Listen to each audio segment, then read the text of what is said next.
বলছি ম্যাম, ওই ফিস্টুলা হয়েছে, তা পায়খানা দাঁড়ে, তা ওটাতে পুঁজ পড়তে থাকে আর কি, তাহলে কি আগে দেখে সারবে? তাই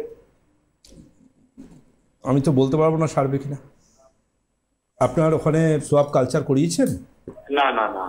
ওটা ইমিডিয়েট করুন, কারণ ওখানে টিবি হওয়ার সম্ভাবনা সবচেয়ে বেশি থাকে। ফিস্টুলাতে টিউবারকুলোসিস সব থেকে বেশি হয়।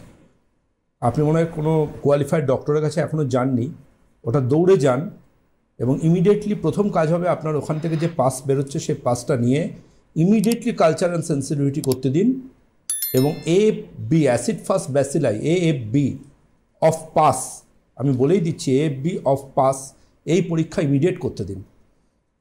আর এর সাথে ব্লাডের CRP করাবেন, করিয়ে সেই রিপোর্ট পাঠাবেন, তারপর কথা বলবো। মেডিকেল সায়েন্সটা ভাই কোনো হকারদের সাবজেক্ট নয়, ট্রেনে বাসের ফুটপাথের ব্যাপার নয়। আপনার ফিস্টুলা হচ্ছে, আপনি বলছেন কোনো ওষুধ আছে? সারবে কিনা সেটা তো আপনাকে দেখার, টিভি হয়ে বসে আছে কিনা আগে সেটা দেখুন। একদমই তাই। মানে আমাদের না রোগের কোনো মানে কত রকমের রোগী, আপনার সাথে অনুষ্ঠান করতে গিয়ে আমরা হয়তো ওভারঅল একটা ফিস্টুলা নিয়ে কথা বলি, কিন্তু তার যে এত একটা ভেতরে সমস্যা থাকতে পারে এই আজকে আমরা জানতে পারলাম।